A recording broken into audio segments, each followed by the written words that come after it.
요한복음 1장 29절부터 34절까지의 말씀을 제가 읽습니다. 다음날 요한은 예수께서 자기에게 오시는 것을 보고 말하였다. 보시오, 세상 죄를 지고 가는 하나님의 어린 양입니다. 내가 전에 말하기를 내 뒤에 한 분이 오실 터인데 그분은 나보다 먼저 계시기에 나보다 앞서신 분입니다 한 적이 있습니다. 그것은 이분을 두고 한 말입니다. 나도 이분을 알지 못하였습니다. 내가 와서 물로 세례를 주는 것은 이분을 이스라엘에게 알리려고 하는 것입니다. 요한이 또 증언하여 말하였다. 나는 성령이 비둘기같이 하늘에서 내려와서 이분 위에 머무는 것을 보았습니다. 나도 이분을 몰랐습니다. 그러나 나를 보내어 물로 세례를 주게 하신 분이 나에게 말씀하시기를 성령이 어떤 사람 위에 내려와서 머무는 것을 보거든 그가 바로 성령으로 세례 주시는 분임을 알아라 하셨습니다. 그런데 나는 그것을 보았습니다. 그래서 나는 이분이 하나님의 아들이라고 증언하였습니다. 아멘. 기도하겠습니다.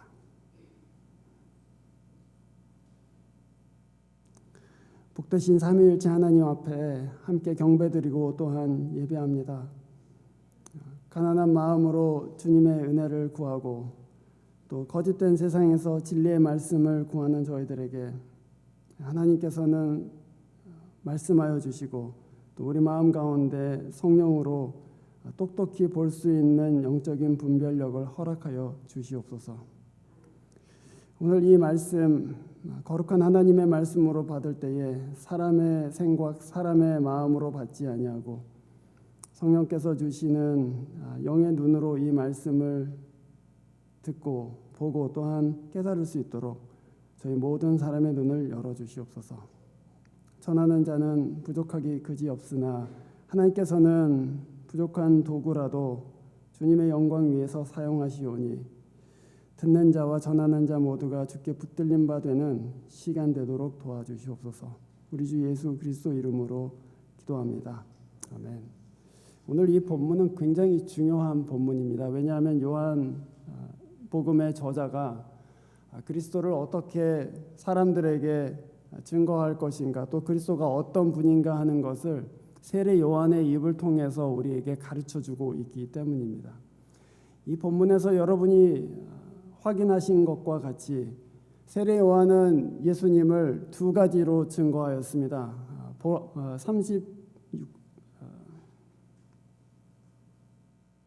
29절에 있는 보시오 세상 죄를 지고 가는 하나님의 어린 양입니다. 이렇게 증거했습니다. 그래서 세상 죄를 대신 지고 가시는 분이시다 이렇게 증거하였고 또 이어서 31절 말씀에 성령으로 세례 주시는 분이시다. 33절이죠. 성령으로 세례 주시는 분이시다 이렇게 예수님을 세상에 증언합니다.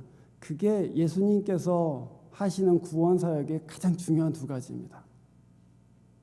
그러니까 우리 죄를 사하시는 것 그리고 우리에게 성령을 세례해 주시듯이 그렇게 주시는 것 그 두 가지가 예수님의 구원 전체를 포괄하는 사역입니다. 흔히 우리가 재범률이라고 하죠. 교도소에 갔던 사람들이 다시 죄를 지어서 교도소로 가는 그 확률이 굉장히 보통 사람보다는 높다고 합니다. 왜 그렇죠? 왜냐하면 한번 그 범죄에 가담했던 사람들은 그 친구들도 그렇고 환경도 그렇고 거기에 노출되기가 너무 쉽기 때문입니다. 그래서 교도소에서 나와서도 다시 옛날 그 습관으로 또는 옛날 그 범죄로 돌아가는 때가 굉장히 많습니다. 어떤 사람이 교도소에 있는데 한 사람이 내가 대신 복역을 하고 이 사람을 이제 풀어주십시오 하고 그 사람이 풀려난다 한들 그 사람이 자유인이 된다 한들 그 사람이 범죄로부터 자유한 사람일 수가 있겠습니까, 여러분? 그 마음이 하나님 앞에서 바뀌지 않는 한 그 사람은 여전히 죄에 머무는 사람이 될 뿐이죠. 그래서 예수님께서 우리를 구원하신다고 할 때 그것은 십자가를 통해서 우리의 죄를 사하시는 것뿐만 아니라 우리 마음 가운데 거룩한 성령을 주셔서 그 성령으로 하여금 새 사람 되게 하시는 것 그것이 구원의 전체이죠. 그래서 오늘 이 복음의 말씀에서 요한 세례 요한이 예수님을 두 가지로 증거하는 것이 바로 그것 때문입니다. 여러분이 구원을 이해하실 때에도 죄사함 받은 것에 우리가 많이 집중하지만 그것이 전부는 아닙니다, 여러분. 죄사함 받으면 뭐해요? 이 사람이 그대로 살아있는데 옛날처럼 성질 부리고 옛날처럼 말이 험하고 옛날처럼 사람에게 꼬운 말을 하는데 어떻게 구원이 이루어지겠습니까? 성령이 우리 안에 들어오셔서 우리 마음을 바꾸시지 않는 한, 그가 우리 안에서 예수의 마음을 주시고 그가 우리 안에서 하나님의 은혜를 부어주셔서 그 마음이 하나님의 마음으로 녹아지지 않는 한은 그 구원이 아직 완성된 것이 아니죠. 그래서 성령의 세례를 받는 것이 예수님의 가장 중요한 두 가지 사역 중에 하나다. 그렇게 오늘 세례 요한은 증거하고 있습니다. 만약에 그렇다면 우리 이제까지 죄사함에 대해서만 집중했었는데 사실 주님의 사역은 성령을 베푸시는 것으로 인해서 완성되는구나 하는 것을 우리가 깨닫는다면 우리 성령에 대해서 너무 모르고 있는 것 아닙니까? 우리 성령에 대해서 좀 더 많이 배우고 또 성령께서 무엇을 하시는지 알아볼 필요가 있는 것이죠. 그것 때문에 저희들이 한 3개월간 한 12번에 걸쳐서 요한복음 안에서 어떻게 성령을 가르치는지를 살펴보려고 합니다. 오늘 세례 요한은 굉장히 이상한 말을 합니다. 31절에 보시면은 나도 이분 알지 못하였습니다 이렇게 얘기하고, 두 번이나 33절에도 똑같은 말을 합니다. 나도 이분을 몰랐습니다 그렇게 얘기해요. 여러분 누가복음을 읽어보신 분은 알겠지만 세례 요한하고 예수님은 사촌지간입니다. 이미 뱃속에 있을 때 마리아와 세례 요한의 어머니인 엘리사벳이 만나죠. 6개월 차이로 태어나요. 6개월 차이로 태어나서 언제부터 사역을 시작했는지는 모르겠지만 예수님도 그렇고 세례 요한도 그렇고 꽤 오래전부터 사역 시작합니다. 그래서 한 사람은 선지자로 한 사람은 구원자로 그렇게 이스라엘에 나타나요. 이 두 사람이 몰랐다고요? 말이 안 되죠. 그렇죠? 사촌이고 같이 하나님의 나라를 위해서 일하는 동역자들인데 모른다는 건 말이 안 되죠. 근데 왜 요한은 나도 이분을 알지 못했습니다 이렇게 얘기할까요? 사촌으로는 알았지만 이분이 메시아라는 것은 몰랐다는 얘기입니다. 하나님의 나라를 위해서 함께 일하는 줄 알고 있었고 그도 나와 같은 선지자라고 생각했지만 오늘 와서 보니 이분은 메시아다 그 얘기예요. 나 이분 알지 못했다고.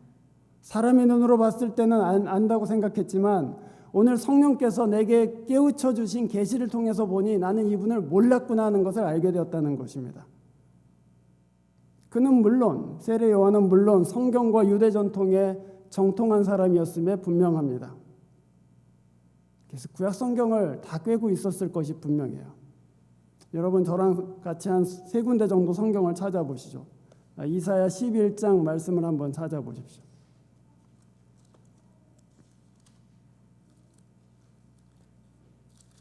이사야 11장 1절 2절에 보시면은 이렇게 되어 있습니다. 이새의 줄기에서 한 싹이 나며 그 뿌리에서 한 가지가 자라서 열매를 맺는다. 이 메시아에 관한 예언의 말씀이죠. 주님의 영이 그에게 내려오신다. 지혜와 총명의 영, 모략과 권능의 영, 지식과 주님을 경외하는 영이 그에게 내려오신다 이렇게 얘기해요. 이 메시아에 대한 예언입니다. 메시아는 하나님의 성령이 내려와서 머물고 있는 그 사람이다 하는 것을 증거하죠. 42장 1절을 보십시오. 이사야 42장 1절을 보시면 나의 종을 보아라. 그는 내가 붙들어주는 사람이다. 내가 택한 사람. 내가 마음으로 기뻐하는 사람이다. 내가 그에게 나의 영을 주었으니 그가 문민족에게 공의를 베풀 것이다. 이렇게 얘기해요. 메시아에 대한 예언입니다. 똑같이 나의 영을 주겠다는 말씀이 나옵니다. 마지막으로 61장 1절 2절을 보십시오. 이거는 예수님께서 누가복음 4장에서 공생애를 시작하시면서 인용하신 말씀이죠. 61장 1절 2절에 이렇게 되어 있습니다. 주님께서 나에게 기름을 부으시니 주 하나님의 영이 나에게 임하셨다. 주님께서 나를 보내셔서 가난한 사람들에게 기쁜 소식을 전하고 복음을 전하고 상한 마음을 싸매어주고 포로된 자에게 자유를 선포하고 갇힌 사람에게 석방을 선언하고 주님의 은혜의 해와 우리 하나님의 보복의 날을 선언하고 모든 슬퍼하는 사람들을 위로하게 하셨다. 주님의 영이 내게 임하셨다. 그것입니다. 그 말씀 알기 때문에 세례 요한은 예수님 위에 성령이 머무는 것을 보고서는 저분이 바로 메시아다라는 것을 알았죠. 유대 역사 안에 수많은 메시아가 출현합니다. 유대인들은 나라를 잃어버리고 나서 다윗 왕과 같은 메시아가 와서 나라를 회복하고 성전을 회복할 것이라고 믿었기 때문에 누구든지 로마에 대항해서 일어나는 사람이 있으면 저 사람이 혹시 메시아 아닌가 그런 생각을 했습니다. 여러분 그 위키피디아 같은 데 찾아보시면은 실패한 메시아 목록이 나와요. 예수님 이전에 한 몇십 명 됩니다. 실패한 메시아의 목록. 메시아라고 당시에는 생각했는데 죽임을 당한 사람들. 메시아라고 당시는 생각했는데 크게 타락한 사람들. 메시아라고 당시에는 생각했는데 알고 보니 아무것도 아니었던 그냥 사람에 불과한 사람들의 명단이 몇십 명이 나와요. 사람의 눈으로 봐서는 메시아가 누구인지 전혀 알 수가 없습니다. 메시아가 어떤 분인지는 알 수 있어요. 그분은 지혜와 모략의 영이 가득한 분이시다 하는 것은 알지만 그가 누구냐 할 때는 누군지 알 수가 없어요. 그래서 헛갈리는 거예요. 이 사람이 메시아인가 저 사람이 메시아인가 하고서는 이리 따라갔다 저리 따라갔다 하는 것이죠. 우리도 마찬가지입니다. 성경을 읽지만 그래서 메시아가 누구이신지도 알아요. 하지만 성령이 우리의 눈을 열어주시지 아니하시면 그분이 진짜 내 메시아라고 말할 수가 없어요. 입으로는 말할 수 있어요. 예수가 주시다, 예수가 왕이시다. 근데 마음으로 믿진 않아요. 왜냐하면 그게 실제가 아니기 때문이에요. 크리스찬 홈에서 자라서 대학에 간 아이들이 상당히 많이 1학년 때, 2학년 때 방황합니다. 왜냐하면 자기도 진짜로 실제라고 믿지 않았던 것들을 다 그런 건 아니지만 그냥 크리스찬 홈에서 자랐기 때문에 그렇게 말로 한 것이지 대학에 딱 들어가고 나니까 진짜 내가 믿는 하나님은 실제 하시는가 자신이 없는 거예요. 그러니까 방황해요. 내가 하나님 믿는 거 맞나? 내 하나님이 계신 거 맞나? 그리고 방황합니다. 이 무슨 얘기입니까? 성경을 알지만 성령께서 우리의 눈을 열어서 저분이 바로 너의 메시아이시다라고 지정해 주시지 아니하시면 보여주시지 아니하시면 그 누구도 메시아를 내 메시아라고 말할 수가 없어요. 그래서 교회는 기도할 수밖에 없는 거예요. 성경 공부 아무리 많이 해도 주님이 우리의 눈을 열어주시지 아니하시면 그 예수를 내 주님, 하늘의 주님 이렇게 고백할 방법이 없기 때문이죠. 성령이 예수 위에 임하는 것을 세례 요한이 봅니다. 그것도 성령이 눈을 열어주신 것 아니에요? 성령이 내려오는 걸 어떻게 봐요?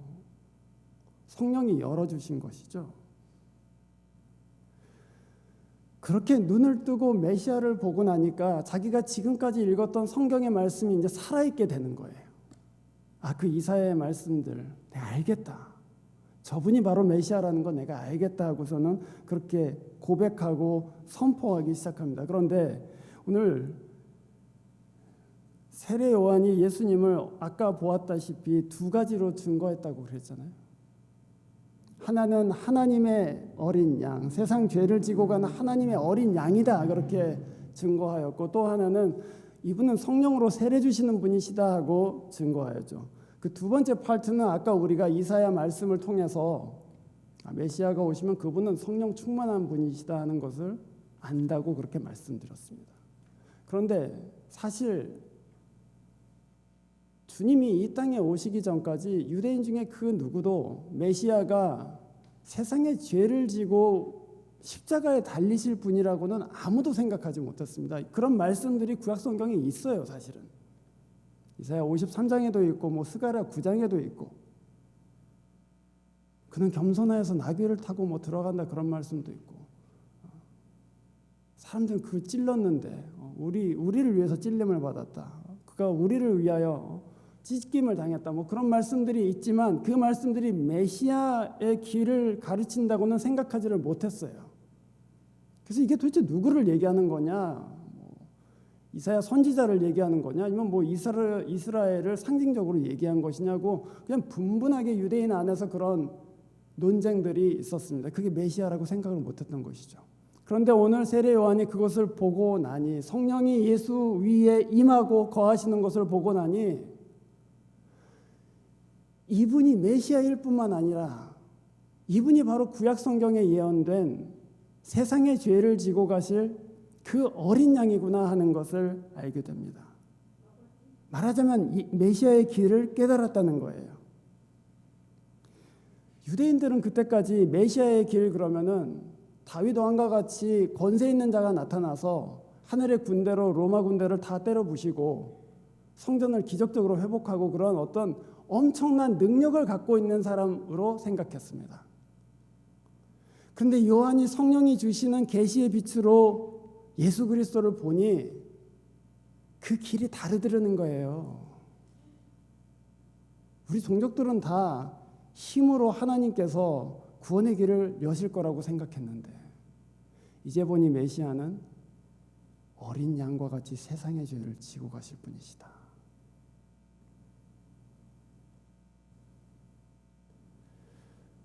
그 두 가지를 알고 나서 34절에 요한이 이렇게 고백합니다. 나는 그것을 보았습니다. 그래서 나는 이분이 하나님의 아들이라고 증언했습니다. 하나님의 아들의 길을 본 거죠. 이분 위에 성령이 임하여서 이분이 하실 일은 때려 부시고 멸망시키고 원수들을 다 한 칼에 죽여버리고 하는 것이 아니라 그 원수들을 위해서 십자가를 지시는 길을 택하시겠구나. 그 하나님 아들의 길을 봤다는 거예요. 성령이 우리 가운데 임하시면, 성령이 교회에 세례를 베푸시면, 성령이 베푸시는 것은 아니죠. 그리스도께서 성령 세례를 베푸시는 것입니다.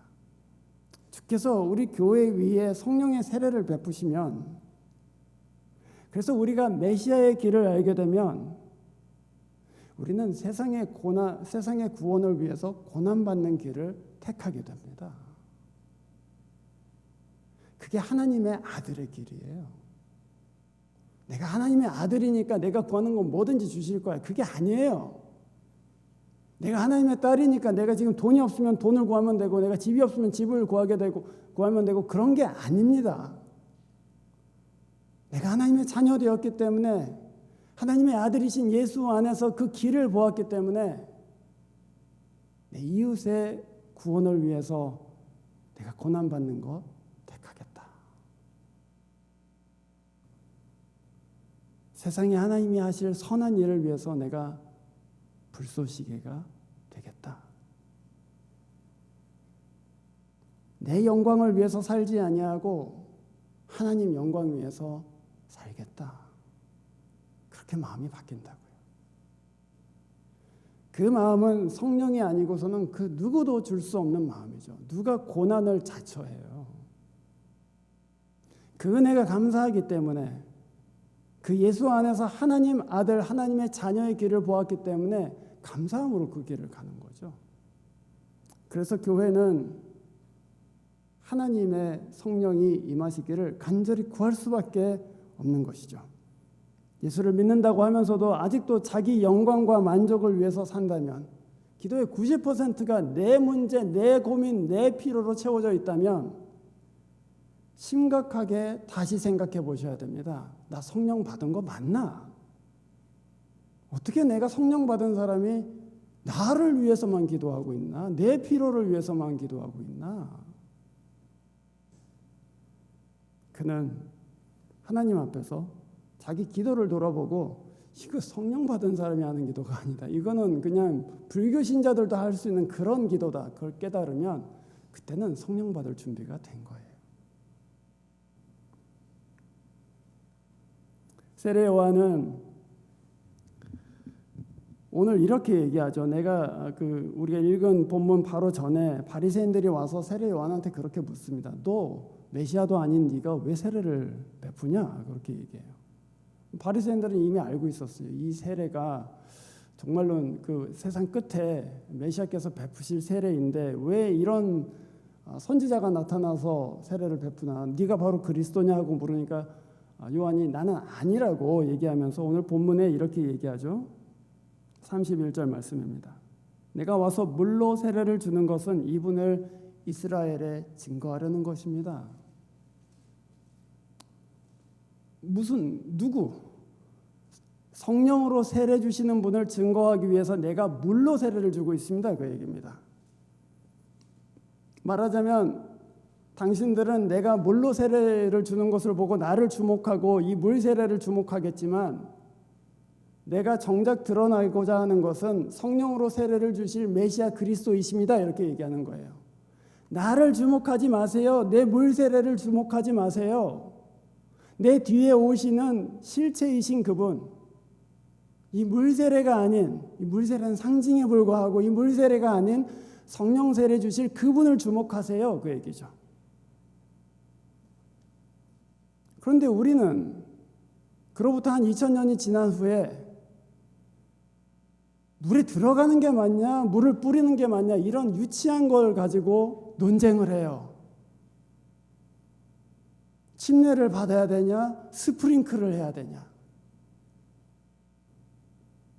세례 요한이 이미 요한복음에서 그런 거는 아무짝에 쓸짝이 없는 것입니다.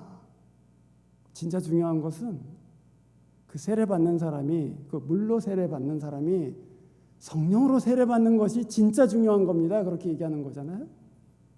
근데 그를 뭐 물에 들어가야 되냐, 아니면은 뭐 이걸 뿌려도 되는 거냐, 뭐 애들을 세례를 줘도 되는 거냐, 마냐, 뭐 이런 질문들을 하고 있어요. 그게 아니죠. 물 세례를 줄 때 하나님, 우리는 물로 세례를 주지만 그게 뭐 스프링클이건 아니면 이멀전이건 뭐건 간에 우리는 물로 세례를 주지만 주의 성령께서는 이 사람 가운데 거하셔서 성령으로 세례받게 하여 주시옵소서. 그렇게 기도하는 거예요. 그게 없으면 물 세례는 말짱 헛거예요. 그런데 그것이 세례뿐만이겠습니까, 여러분? 예배할 때, 말씀 들을 때, 찬송할 때 다 사람이 하는 것들이죠, 사실. 그러나 그 안에서 하나님께서 그 성령을 통하여서 하늘의 것을 맛보게 해주시지 않으면 예배가 무슨 소용이 있어요? 오늘 아마 예배를 드리고 돌아가시면서 목사님이 오늘 무슨 예화를 했는데 그 예화가 참 마음에 들었어. 그러실 수 있어요. 사실 오늘 예화 없습니다. 또는 오늘 찬송이 좀 은혜로웠어. 뭐 그렇게 말씀하실 수 있어요. 그 다 땅의 일에 속한 거예요, 지금. 그 말씀을 통해서 말씀하고 계시는 분이신 그리스도께로 나아가지 못했다면, 그 찬송을 들으면서 마음이 감동이 되었는지 어떤지는 모르겠지만 그 찬송을 받으시기에 합당하신 하나님의 어린 양 앞으로 내 마음의 찬송이 올라가지 않았다면 헛거예요. 그 얘기를 하고 있는 거예요. 땅의 것에 속지 말라고. 예수께서 진짜 진상이시라고, 그분이 진짜라고 세례 요한이 지금 선포하고 있는 거예요. 그것뿐이겠습니까? 교회도 마찬가지입니다. 여러분, 어떤 교회를 다니는 사람들은 내가 이런 교회 다닌다고 자랑스러워하잖아요. 어디 교회 출신이라고. 그것처럼 하지 말아야 될 게 없어요. 교회는 그리스도의 몸이지 머리가 아니에요. 자랑을 하려면 예수를 자랑해야지 교회를 자랑하는 게 아니에요. 교회 자랑해봐야 교회끼리 싸움만 나는 것이죠. 그래서 어떤 다른 유명한 교회에 있다가 온 사람들이 안에 있던 사람들하고 불화가 일어나는 게 그것 때문 아닙니까? 우리 교회에서는 이렇게 안 했는데, 우리 교회에서는 저렇게 했는데. 그런 말 할 필요가 없죠. 우리가 다 예수를 내 머리로 삼는 몸인데 몸이 머리를 지나서 영광을 받으려고 하면은 그게 제대로 된 것이 아니라는 말씀입니다. 성령께서 하늘의 것을 이 예배를 통해서 우리 교제를 통해서 주시기를 교회는 열심히 구할 수밖에 없어요. 세례 요한이 와서 세례를 주는데 아까 보셨듯이 이미 유대교 안에 세례를 행하던 그 종교적인 그런 리추얼이 있었습니다. 세례 요한이 처음으로 한 게 아니에요. 세 가지 경우가 유대교 안에서 발견됩니다. 첫 번째는 이방인이 유대인으로 개종할 때 세례를 받았습니다. 세례를 받았다는 말이 이상한데 사실은. 왜냐하면 세례 요한 이전에 모든 세례는 자기가 자기한테 주는 세례였거든요. 그러니까 예를 들어서 한국인이 유대인으로 개종을 하면 자기가 자기한테 물을 부어요. 나는 이제 깨끗하게 되었다고. 누가 주는 것이 아닙니다. 자기가 자기를 깨끗하게 하는 거예요. 그게 첫 번째 경우입니다. 두 번째 경우는 유대 그 수도 공동체, 사막에 있었던 쿰란 커뮤니티 이런 데서 자기를 정결케 하기 위한 수단으로 매일매일 세례를 행했습니다. 그것도 자기가 자기한테 하는 거였어요. 오늘 여러분 주보에 보시면 에스겔서 36장의 말씀인데 그 본문의 근거에서 이 유대교의 아주 그 구별된 사람들이 매일매일 자기 몸에다가 세례를 행했습니다. 그리고 세 번째 케이스는 바로 그것과 연결된 것인데 그 사람들은 이것이 마지막 때에 하나님 앞에 참되고 의로운 공동체가 보여주는 것이다. 그렇게 생각했어요. 마지막 때를 살고 있다고 생각했어요. 지금의 마지막이다. 그래서 하나님 앞에 정결하고 의롭게 사는 것이 반드시 필요하다. 이렇게 그 수도 공동체가 생각했는데 그게 유대교에서 발견되는 세 가지 세례에 관한 세례를 행한 그런 경우들입니다. 그래서 세례 요한이 세례를 베풀자 유대인들은 아마 그런 배경에서 세례를 이해했을 거예요. 이상하죠. 그런데 왜냐하면 세례 요한은 이방인한테 세례를 베푼 것이 아니거든요. 유대인한테 세례를 베풀었습니다. 그것도 자기를 주목하려는 사람에게 나에게 주목하지 말고 내 뒤에 오시는 그리스도께 주목하라고 그렇게 얘기했단 말이죠. 그 얘기가 무슨 얘기겠습니까? 여러분이 지금까지 행했던 그 세례들, 유대교 안에서 했던 그 세례들, 그 세례를 하면서 여러분이 기대하고 또 생각했던 것들, 하나님의 백성이 되는 것, 또 거룩하게 되는 것, 그리고 종말의 때에 의로운 공동체로 함께 서는 것, 그 모든 것은 물 세례로 할 수 있는 것이 아닙니다. 그 얘기죠. 그 모든 것은 예수께서 베푸실 성령 세례를 통해서 가능케 됩니다. 그 얘기입니다. 그래서 그 말씀을 통해서 성령이 교회 안에 세례로 베풀어지면 그 세 가지 일이 일어난다고 우리가 알 수 있는 것이죠. 성령이 교회 위에 부어질 때 하나님의 백성이 됩니다.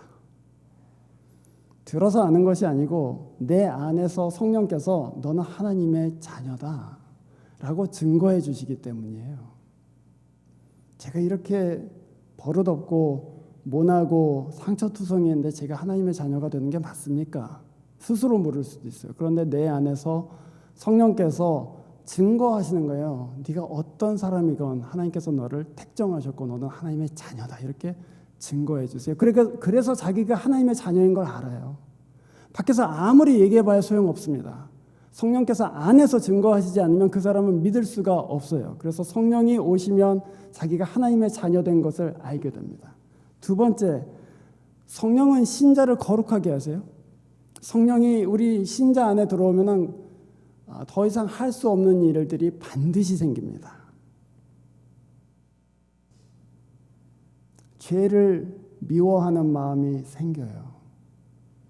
죄를 꺼림직하게 생각하게 되는 그런 마음이 생긴단 말이에요. 그래서 예전에는 아무렇지도 않게 거짓말을 했었는데 그 작은 거짓말도 마음에 찔리기 시작해요. 내가 예수 믿는 사람이 이렇게 거짓말해도 되나?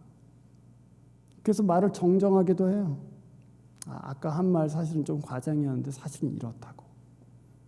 아까 한 말 너무 지나치게 얘기했는데 사실은 이렇다고. 말을 정정하기도 해요. 성령께서는 우리 안에 거룩한 성품을 지으십니다. 그래서 거룩하게 만들어 주세요. 세 번째, 성령이 오시면 그 어느 시대를 막론하고 자기가 마지막 시대를 살고 있다고 생각하게 됩니다. 그거는 맞아요. 왜냐하면 예수께서 오신 이후부터 신학적으로는 종말이기 때문에 그래요. 그런데 더 중요한 건 여러분, 사람이 죽을 때가 가까워지면 어떻게 됩니까? 막 소비를 하나요? 내가 가진 돈 다 쓰고 가야지. 그러고서는 막 인터넷 쇼핑하고 그러나요? 안 그렇죠. 갑자기 쇼핑의 맛도 딱 떨어지고, 차 좋아했는데 차도 딱 떨어지고, 술 좋아했는데 술도 딱 떨어지고, 뭐만 생각합니까? 앞으로 어떻게 되는 거지? 그 생각만 해요. 그래서 가장 중요한 것들만 해요. 근데 자녀들을 위해서 시간을 보낸다거나, 또는 내가 가지고 있던 빚을 다 청산한다거나, 복잡하던 문제들을 어떻게든 해결하고 가야지 우리 가족들이 살 텐데 하고 가장 중요한 일들에 집중하기 시작해요. 그렇죠? 성령이 교회에 오시면 그 성령은 우리로 하여금 마지막 때를 살고 있다는 마음을 갖게 하세요. 그래서 이 세상의 비본질적인 일들을 다 끊어버리게 만드세요. 내가 하나님 앞에 곧 갈 텐데 이깟 것 이거 뭐 하자고 내가 이렇게 추구하고 있나. 하나님 앞에 중요한 것들을 추구하기 시작하죠. 그래서 하나님께 의로운 공동체로 함께 설 수 있는 것이죠. 이 모든 일은 교회 위에 베풀어지는 성령 세례를 통해서 가능해집니다. 그 성령 세례를 누가 주십니까? 오늘 세례 요한에 의하면 그리스도께서 주시는 것이죠. 여러분 가운데 구원이 희미하신 분들이 있으십니까? 내가 구원을 받았는지 안 받았는지 잘 모르겠다. 그런 분들이 계세요? 여러분들 가운데 죄를 이길 힘이 너무 부족하다고 느끼시는 분들이 계십니까?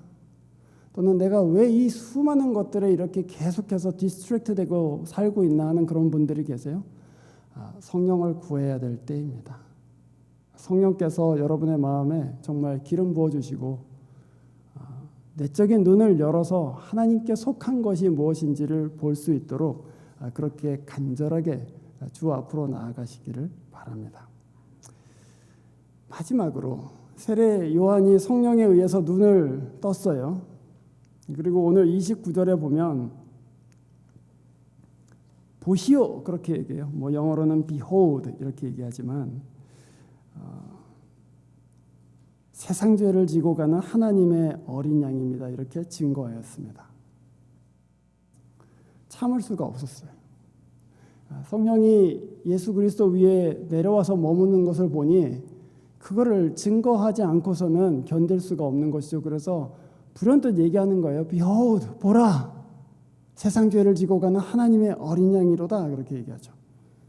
그 말을 듣고 그 제자 중에 두 사람이 예수 그리스도께 나아가서 선생님 어디에 계십니까? 저희들이 좀 같이 말씀을 나눴으면 좋겠는데요 하는 장면이 우리 본문 뒤에 나옵니다. 그 중에 한 사람이 바로 안드레였죠. 그래서 오늘 본문 39절에 보시면은 예수님께서 그들에게 대답하세요. 한번 와봐라 이렇게 말씀하십니다. 그래서 그 사람들이 그 날을 그와 함께 지냈다 그랬는데 그때가 오후 4시라고 되어 있습니다. 그러니까 아마 일 끝나고 갔나 보죠. 그렇죠? 그리고 얼마나 있었을까요? 아마 밤이 되기 전에는 돌아오지 않았겠습니까? 그러니까 한 반나절 정도를 주님과 같이 시간을 보낸 이 두 제자 중에 한 사람인 안드레가 반나절을 예수 그리스도와 함께 시간을 지내고 자기 형제 베드로를 찾아가요. 그래서는 뭐라고 합니까? 41절 우리가 메시아를 만났다 이렇게 얘기합니다. 기가 막힌 얘기죠. 반나절 잠깐 지내고 나서 한 두어 시간 같이 얘기한 거잖아요.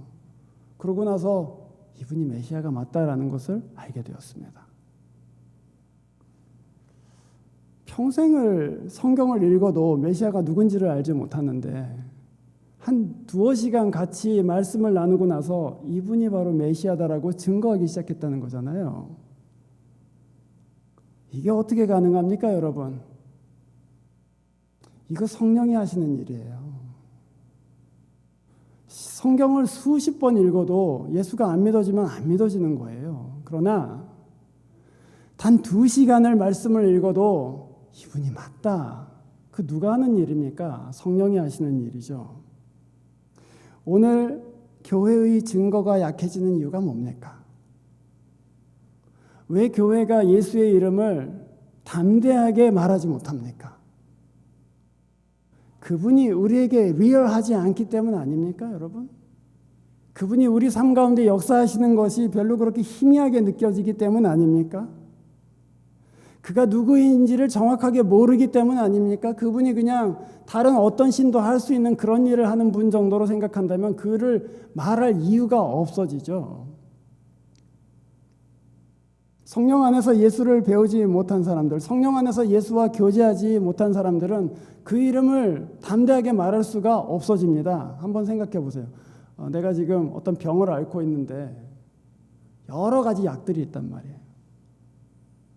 그런데 여러분, 그 약 중에 여러분이 한 번도 먹어보지 않은 약을 이 약 진짜 좋아요 하고 말할 수 있겠습니까?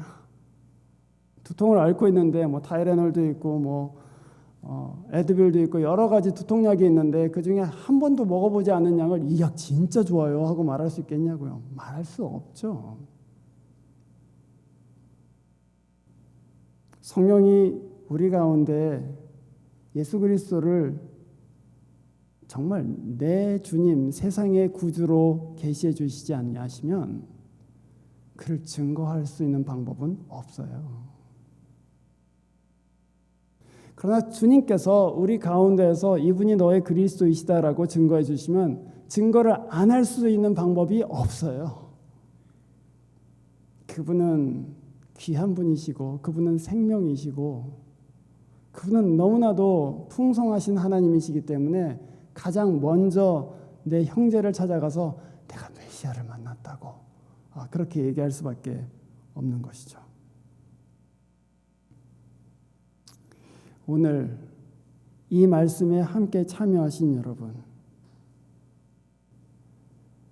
이 말씀의 주인이신 예수 그리스도께 나아가는 그런 마음을 함께 먹고 교회에 살아계신 예수 그리스도를 증거하시는 그 성령께 나아가시기를 바라고, 그래서 우리가 진짜 하나님의 자녀임을 그 누구도 부인할 수 없다, 성령께서 내 안에서 증거하신다, 이렇게 담대하게 말하실 수 있기를, 죄를 이길 힘이 나에게 있지 아니하고 내 안에 계신 성령께 있다는 것을 경험하고 증거하실 수 있기를, 그리고 우리가 마지막 때를 살고 있기 때문에 하나님의 나라가 지금 곧 다가오고 있기 때문에 내가 쫓아갔던 세상에 여러 가지 쓸모없는 것들을 정말 배설물과 같이 여기고 내 인생은 하나님 나라를 위한 것에 몰두하고 추구하는 데 사용하겠다고 그렇게 마음 먹고 의로운 공동체로 같이 서실 수 있기를 주의 이름으로 축원합니다. 기도하겠습니다.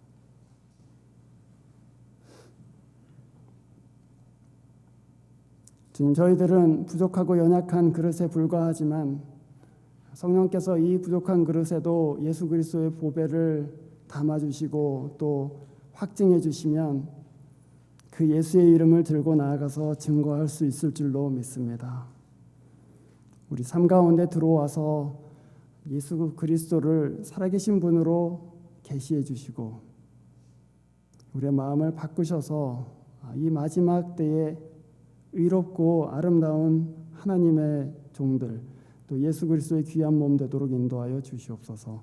주 예수 그리스도 이름으로 기도합니다. 아멘. 기도하겠습니다. 이제는 우리 주 예수 그리스도의 은혜와 하나님의 크신 사랑과 성령의 교통하심이 주의 앞에 작정하고 나아가는 사람들, 또 성령 세례 받기를 원하는 주의 백성들 가운데 이제와 영원토록 함께 계시기를 간절히 축원하옵나이다. 아멘.